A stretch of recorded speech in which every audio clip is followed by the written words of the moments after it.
Hello everyone, this is Kik, and in today's episode you will see an AI from OpenAI that will get a body, China and Cambodia which conducted joint exercises with combat robots, a humanoid robot that walked the Great Wall of China for the first time, NVIDIA which showed an AI assistant for gamers, bricks similar to Lego allowing you to build a house in just a few days, and SpaceX that received permission to conduct Starship launches without accident investigations. All this and much more right now. Let's go!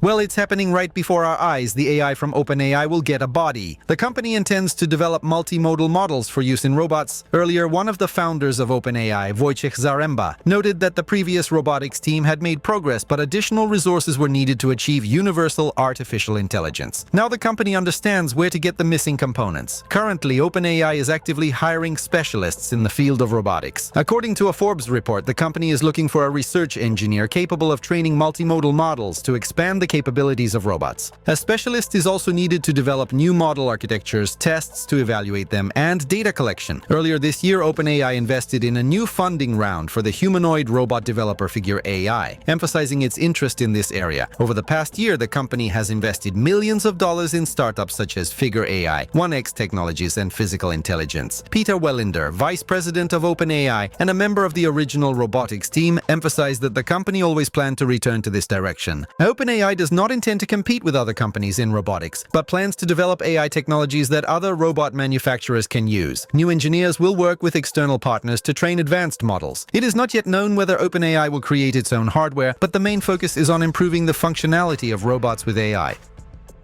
And about OpenAI, they have started training their new frontier model and expect that the resulting systems will bring them closer to achieving general artificial intelligence. To address issues related to potential risks of powerful AI, OpenAI has created a new safety committee. The company emphasizes the important role of the new committee in developing the frontier artificial intelligence model. The first task of the Safety and Security Committee will be to assess and further develop OpenAI's safety processes and measures over the next 90 days. At the end of this period, the committee will share its recommendations with the board of directors. After consideration, OpenAI will publicly share information about the adopted recommendations. Regardless of what the new model will be called, GPT-5 or something else, it will not be released for at least 90 days. This time is necessary for the new Safety and Security Committee to assess and further develop OpenAI's safety processes and measures, and to prepare recommendations for the board of directors. Thus, the OpenAI board of directors must receive recommendations from the new committee no later than August 26, 2024. The news has drawn criticism as the new committee consists of OpenAI's own executives. This means that the assessment of the company's safety measures will not be independent. According to some experts, this is a proven approach to self-regulation in the technology sector, which has nothing to do with real oversight.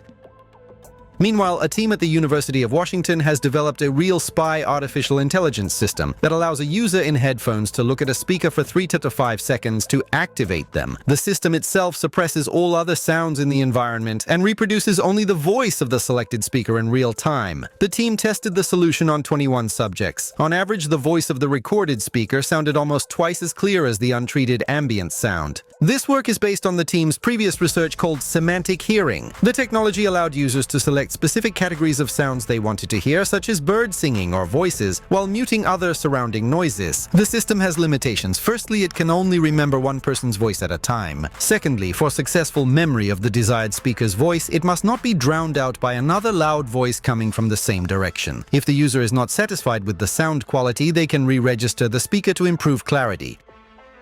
Meanwhile, at the BMW and Mini engine assembly plant in the UK, a robot dog named Spotto has started working. This robodog is made by the famous company Boston Dynamics. Its task is to monitor the safety of machines and other equipment. The robodog will roam around the plant and sniff out various faults. For example, the robot may detect compressed air leaks or machine overheating. For this, the Iron Dog uses a system consisting of a thermal imaging camera, a regular camera, and highly sensitive sound sensors. Spotto does not require an operator or a person to monitor it. The machine can move around the entire production facility and run up and down stairs. In the future, Spotto will have more tasks. For example, the robodog will be able to connect to individual mechanisms, find and fix software errors.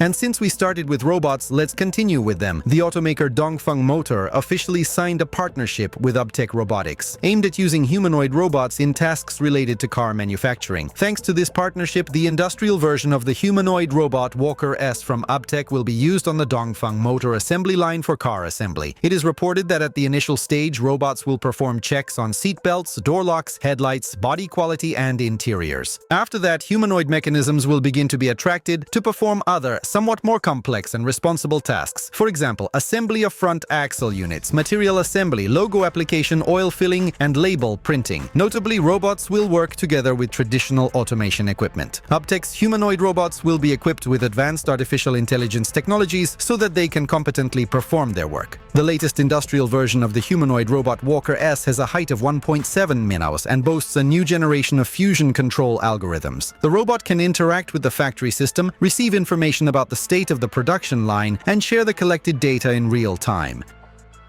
And here China and Cambodia conducted joint exercises with combat robots. The military demonstrated the capabilities of quadruped robots from movies about the machine uprising. Automatic rifles were mounted on their backs. According to their words, these robodogs are designed for combat operations in urban conditions. Unlike flying robots, ground unmanned vehicles for military purposes have only recently appeared, and local sources, by the way, claim that they are already excellent at shooting. The Chinese Robodog Automatic is based on the Unitree Go2 robot, which can be bought at retail for $18.50, $30.50, depending on the model. It is equipped with an ultra-wide LiDAR controller and supports the functions of a large language model AI. The robot weighs about 15 kg. The body and limbs are made of aluminum alloy and high-strength plastic. It can develop a speed of up to 3.5 ms with a load of up to 8 kg as the battery charge lasts for 1-2 hours. According to the Commander-in-Chief of the Cambodian Armed Forces, the robots will enhance the defense capability of both armies in the fight against terrorism.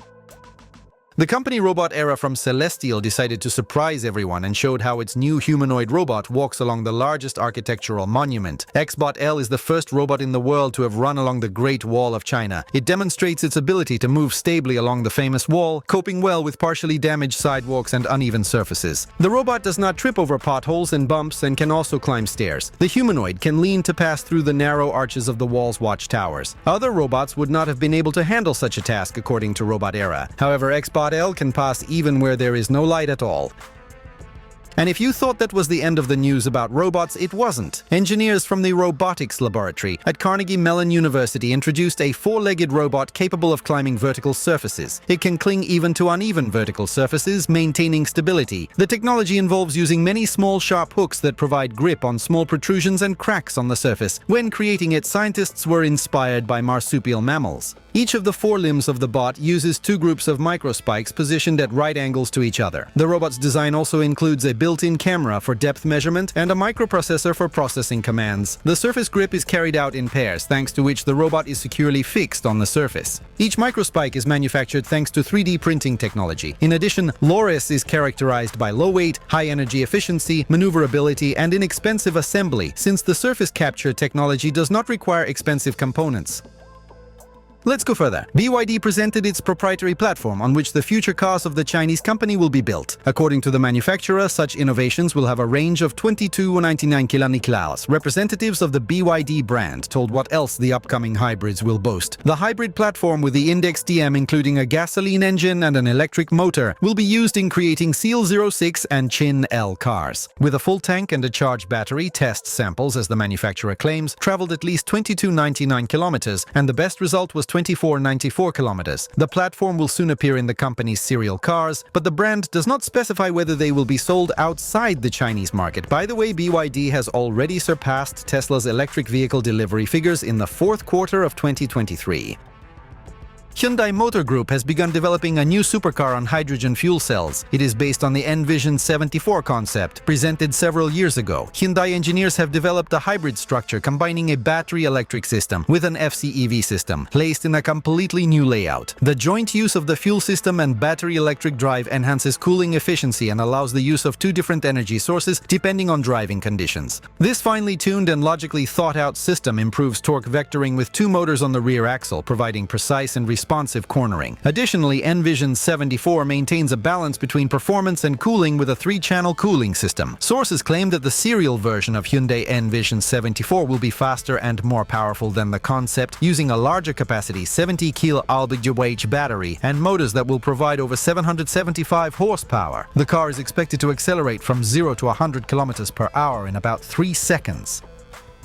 Now let's take to the air. Flowcopter developed a multifunctional drone for heavy loads which uses an internal combustion engine and hydraulic motors. Gasoline engines with their unpredictable and abrupt torque changes cannot provide sufficient responsiveness to maintain the balance of a multicopter in wind gusts. Flowcopter solved this problem by using an internal combustion engine to drive a hydraulic transmission, which in turn rotates the rotor blades. This technology provides a high power-to-weight ratio, allowing the delivery of heavier loads over longer distances. The initial goal was to create a versatile unmanned aerial vehicle capable of flying for 6 hours on a single tank of gasoline, while carrying a payload of up to 150 kg. The next phase of development has already begun and will lead to the creation of a heavy multi-rotor capable of lifting a payload of 200 kg. This model will be the basis for further serial production. Larger devices are also in development. A version capable of lifting more than 350 kg will be developed by the end of this year. Flowcopter hopes to obtain permission for flight tests of the demonstration version in the UK in June.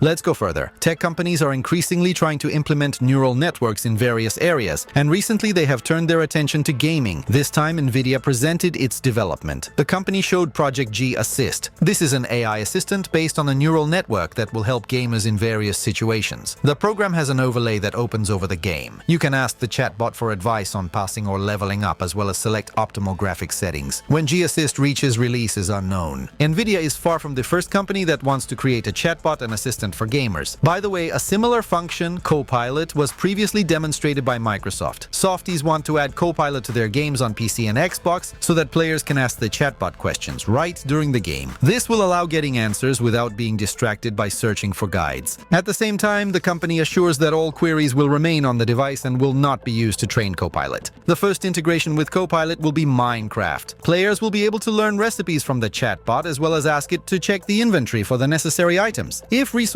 are lacking, the neural network will suggest where to find them best. Which other titles will later receive Copilot support? Microsoft has not yet reported. The Federal Road Administration of the Swiss government has initiated a very interesting project, namely the modular mobile viaduct Astra, which will allow drivers to drive right over roadwork sections. This will help improve worker safety and minimize driver discomfort due to road repairs. Several Astra modules are brought in by trucks and assembled into a separate viaduct along the entire work area. Ramps located at both ends allow vehicles to neatly enter and exit the bridge. At the same time, road service employees can begin replacing the covering in the area under the viaduct. Another advantage of such a structure will be protecting people from the sun and rain. After the first stage of work, the entire viaduct is raised by 10 cementer using hydraulic systems. Collecting and dismantling such a structure requires 16 trucks, making a total of up to 45 transports. In addition, the work of 3 cranes and 2 assembly brigades of 14 people each is required, but the road will remain free.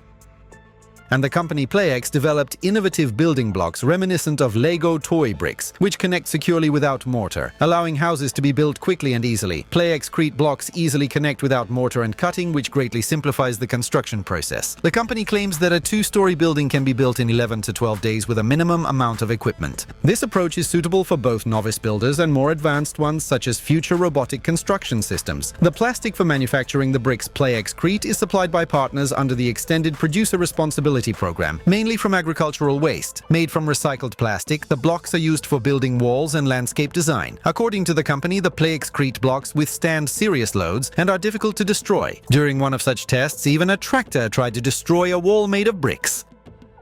And what's kick without space? SpaceX received permission to conduct Starship launches without accident investigations. Who else can do that? Absolutely no one. The essence of the innovation is that now SpaceX will be able to launch ships as they are ready, avoiding bureaucratic delays. Well, like rocket explosions and so on, the agreement specifies 3 possible accident scenarios that do not require detailed investigation. The first involves the loss of the ship upon entry into the atmosphere due to damage caused by test conditions. The second concerns the destruction or damage of Starship Starship upon landing in the waters of the Pacific Ocean, and the third scenario deals with cases where the ship does not reach the planned landing site but remains within a certain safe zone. The fourth test flight of Starship will be aimed at working out two key tasks. SpaceX plans to softly land the Super Heavy booster in the Gulf of Mexico and ensure the controlled landing of the ship in the Indian Ocean. In the previous 3 test flights, the company failed to achieve the main goal of the tests. The booster and ship were lost at different stages of the flight. And that's all for today. Thank you for watching. Don't forget to subscribe and hit the bell to stay updated on high-tech news. Peace to your home.